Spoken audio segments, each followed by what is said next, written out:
დამანგრეველმა სტიქიამ დედაქალაქის მოსახლეობა გააერთიანა. სტიქიის სალიკვიდაციო სამუშაოებში სპეციალურ სამსახურებთან ერთად რიგითი მოქალაქეები ჩაერთნენ. ქალაქის ყველაზე რთულ წერტილებში მაშველებს მოხალისეები ეხმარებიან, ასევე ქალაქის გამგეობებში შეიქმნა სპეციალური შტაბები, სადაც ნებისმიერ მსურველს შეუძლია ჰუმანიტარული დახმარების, საკვების, წყლის, ტანსაცმლისა და პირველადი მოხმარების ნივთების მიტანა. მოხალისეებს შეუერთდნენ წითელი ჯვრისა და ცხოველთა დაცვის საზოგადოების წარმომადგენლები. სპეციალურ შტაბში მოქალაქეთა ნაკადი ამ დრომდე არ წყდება. ლიზა ციციშვილი გვერდება ვაკის გამგეობიდან პირდაპირ ეთერში. ლიზა, საღამომშვიდობისა, რა ხდება ადგილზე ამ წუთისთვის? ნაკადი მართლაც არ წყდება. დღეს საზოგადოება ერთსულოვანი იყო. დღეს დილით დაანონსებულ აქციას სოციალურ ქსელებში და ტელევიზიებში გამოიხმაურა უამრავი მოხალისე. დილიდან სტიქიის ზონებში ყველაზე მეტად დაზიანებულ და დაზარალებულ უბნებში მოდიოდა უამრავი ადამიანი და ეხმარებოდა მოსახლეობას, როგორც გაწმენდით სამუშაოებში, ისევე ცხოველების გადარჩენის მიმართულებითაც. უნდა გითხრათ, რომ ჩვენ რამდენიმე ყველაზე ძიმედ დაზარალებულ უბნებში ვიმუშავეთ და ახლა გთავაზობთ რეპორტაჟს ამ თემაზე. სტიქიის ერთ-ერთ ეპიცენტრში გმირთა მოედანზე დილიდან უამრავი ადამიანი შეიკრიბა.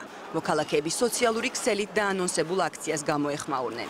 ისინი საერთო მიზანმა დაზარალებულებისთვის დახმარების აღმოჩენის სურვილმა გააერთიანა. თბილისის მერიას მოხალისეებმა დედაქალაქის საკუთარი ხელით დასუფთავება შესთავაზეს. მოხალისეობის შესახებ Facebook-იდან გავიგე და გადავწყვიტე, რომ დავხმარებოდი ამ ხალხს, იმიტომ რომ რეალურად უფრო მალე გაკეთდება საქმე და თან ძალა ერთობაშია. გავიგეთ ტელევიზიით, რომ იკრიბებიან გმირთა მოედანზე დასახმარებლად და ამ ყველაფრის შესაგროვებლად.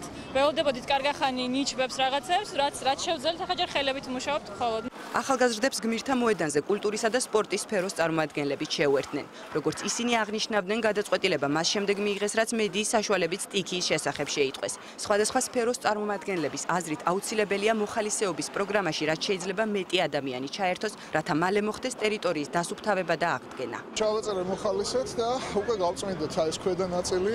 შემდეგ ახლა პრაქტიკულად შიშველი ხელებით ნიჩები ყველას არ ყოფნის წმენთ მოედანს. და უფრო კარგი იქნება თუ მეტი ხალხი შეგვემატება. ყველა სფეროს წარმომადგენლები ვდგევართ ერთად და იქნებ ვინც აპირებს სამოსლოს ამოიღოთ ნიჩბები, სამუშაო ინვენტარი, ხელთათმანი, ყველაფერი იმისთვის რომ ჩვენი ქალაქის, რა ვიცი, უზრუნველყოთ რაღაცნაირად. დილიდან არ წყდება ხალხის ნაკადი ვაკის გამგეობასთან.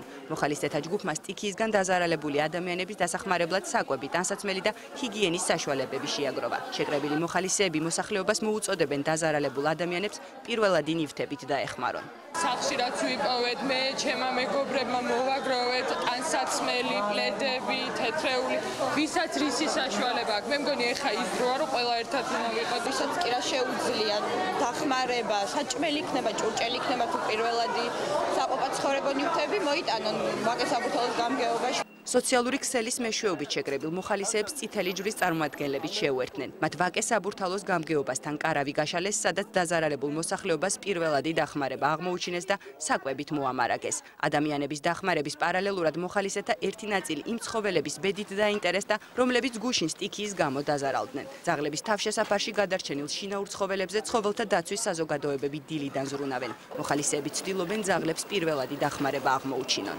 ჩვენ მოვიძიებთ ადგილზე ინფორმაციას, რა საჭიროებები არის მოსახლეობისთვის, რა შეგვიძლია გავუკეთოთ მათ და აუცილებლად ამ ინფორმაციის მოძიების შემდგომ გავუწევთ მათ დახმარებას.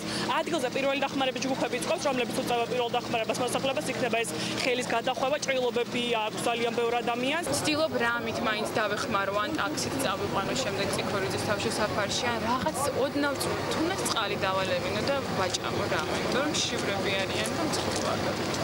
მოხალისეები მუშაობას ამ დრომდე აგრძელებენ. სოციალურ ქსელში დაანონსებულ აქტივობას ამ დროისთვის უკვე 4000-მდე ადამიანი გამოეხმაურა. მათი განცხადებით, ერთობლივი ძალებით მუშაობას იქამდე გააგრძელებენ, სანამ ქალაქში ამის საჭიროება იქნება. მოხალისეთა მუშაობა ქალაქის მასშტაბით გრძელდება ამ წუთებშიც და გაგრძელდება გვიან ღამემდეც. ისინი ამბობენ, რომ აპირებენ იმუშაონ მანამ სანამ ამის საჭიროება იქნება. უნდა გითხრათ, რომ მოხალისეთა შტაბებს თბილისში შეუერთდნენ სხვა დიდი ქალაქებიც, მაგალითად ბათუმი, რუსთავი და ფოთი და ყველა ერთიანი ძალებით ცდილობს დაეხმაროს დაზარალებულ მოსახლეობას.